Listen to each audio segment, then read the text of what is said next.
Hey, welcome back to the Eyes Open Network. Just wanting to touch base with you guys regarding something that occurred earlier this morning. Um, the U.S. Navy had to scramble some jets after Russian planes approached one of their carriers. Um, so, eh, so here we are, on a day-to-day basis. It's just one other thing happening, one little thing happening after another. Um, all seemingly small, all seemingly insignificant, all seemingly quiet.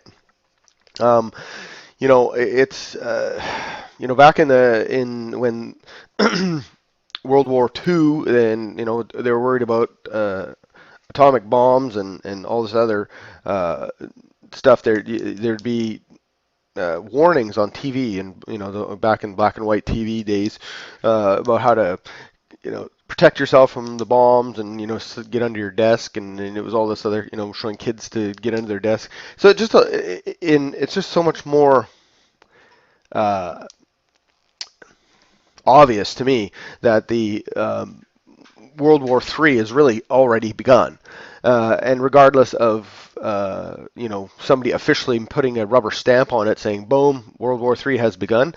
I mean, it already has. Let's be honest. I mean, even World War II didn't start in the year that it's in the history books. It started long before that, as everything builds up to it, right? And that's the problem with the world we live in today, and the ignorance that we've been led to believe, and the schooling that we've been given, and put us into a situation where we're essentially sheeple, and we just don't even think for ourselves on in certain levels. So the fact remains is that the world's at war. I mean, we got Turkey, we got Syria, we got Iran, we got Lebanon, we got uh, Afghanistan, China now, Russia's getting involved. How many more countries do we need to get to consider it official? I mean, Canada's involved to whatever level, they are. It's just there's all these nations are involved. I mean, I'm showing there's you're looking at a report that we did earlier today regarding 4,000, more than 4,000 soldiers being dropped to the Russian border by NATO. Well, um, that's all the Western sort of allies saying, hey, we're going to put a bunch of troops on the ground just to hang out on the border. Well, why the heck would they even do that? And so then today, so I'm reading this article, the U.S. Navy aircraft carrier scrambled four F-18 jets, fighter jets, on Tuesday. Sorry, and the report only came out this morning, but this happened on Tuesday. Right? That's a pretty serious deal. Two Russian anti-submarine aircraft flew within a nautical mile of a warship. That's not just, I mean, it's like they're all playing chicken. I mean, I mentioned this in one of my other reports. It's just they're all playing this crazy game of chicken.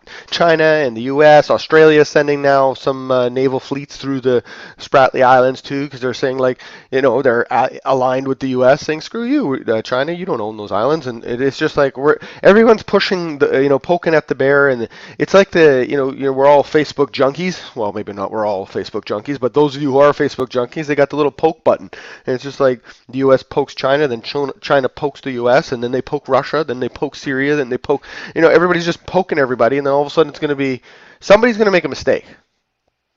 I mean, let's think about this report that I'm talking about here. Naval scrambles jets after Russian planes approached the carrier, right? The media reports the incident occurred, they're calling it an incident, it occurred in international waters east of the Korean Peninsula. So the U.S. Navy officials said that two Russian Tu-142 Bear aircraft flew within a nautical mile of the Reagan, prompting it to launch four F-18 fighter jets to escort the planes away from the ship. These Bear aircrafts are long-range anti-submarine warfare planes, right? It's a variant of the, as the article written here, it's a variant of the Tu-95 Bear strategic bomber. Then the officials are speaking. Uh, they're saying that the pilots from both sides behaved professionally, and the T-145s moved away from the U.S. carrier. And then the Navy officials are quoted as saying the incident's not unprecedented, meaning it's happened before. Okay, so it's happened before, but yet it hasn't been reported on. So has it happened before? Hasn't it happened before? Did this incident actually happen? I mean, in the Gulf of Tonkin, when just before Vietnam War, they openly claimed that on one of the two dates that they said that they were fired on, there weren't any naval ships, any Vietnamese naval ships in the area, so it wasn't even possible to be fired upon. And that's proven. The declassified report has come out, and it has been proven that nothing happened on the second date in question, yet it was one of the dates used to initiate attack. Do you see what I'm saying here, folks? I mean, yes, this is being reported in the news. You can read it on routers. It's there. There's information all over the place about what's going on out in the China Sea or in the Middle East, but what of it is true? When you see one declassified report that proves that the information we're being fed is a lie at times, just to give them permission to go to war, what's to say that ISIS is even real? Where did they come from? Just out of nowhere? First it was Al Qaeda, but then Al Qaeda kind of just wore off there was no more sheen left in it. Nobody was excited about it anymore. We were back to watching funny cat videos on YouTube. So let's now change Al Qaeda to ISIS and make them even more crazy, chopping people's heads off and all kinds of stuff. So who knows what's going on? But all I know is this: we have reports of Russian subs and ships looking to cut cables. We have the Navy scrambling jets to usher Russian planes away from their aircraft carriers. We have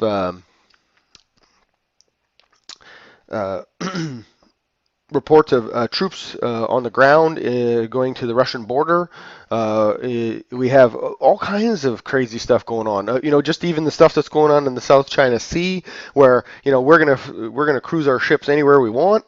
I mean, I was watching a report this morning where a U.S. official just simply said, we'll cruise our ships wherever the heck we want in the international waters. It's not a provocative attack, meaning we're not provoking anything if we're just cruising in international waters. Yes, but China says they own the land. Now, regardless if you think that they should be allowed to build that land or not, because I'm on the same side of the fence saying that you can't just go dredge up the ocean floor, create an island, and then claim ownership of the surrounding area. It doesn't work like that. I mean, at least it shouldn't anyway.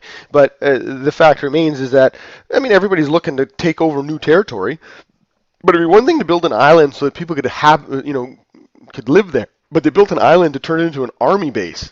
That's not just a little move, right? So, but for the U.S. to not simply just sit down and have a conversation about that, and instead we're just going to cruise our ships through here. Now Australia says, yeah, we're going to cruise our ships through there too. It's just like, it's just escalate after escalate after escalate after escalate. And at some point, someone on one side or the other is going to screw up and shit's going to hit the fan. And everyone in the world here who's not watching the Eyes Open Network is going to be sitting back thinking, when did this all happen? Oh my goodness, we've been telling you forever that this is happening, but you just looked at us like we were crazy. So that's another telltale sign that World War III is upon us. It's just a matter of when someone screws up enough that another country will say that they had to respond. That's all there is to it. This has been an Eyes Open Network. If you guys, what do you think about what I just had to say? Open up some dialogue down in the comments below. I'd love to hear what you have to say, whether you think I'm crazy, whether you think I'm right, whether you think I'm wrong, whether you think World War III is a sham, whether you think World War III is happening. Your insights as to what you think about Russian planes flying within a nautical mile of U.S. Aircrafts, carriers, sorry. What you think about what's going on with 4,000 soldiers being dropped into the Russian border or on the Russian border. So, hey, what do you think? Comment below. We'll talk to you soon. Bye now.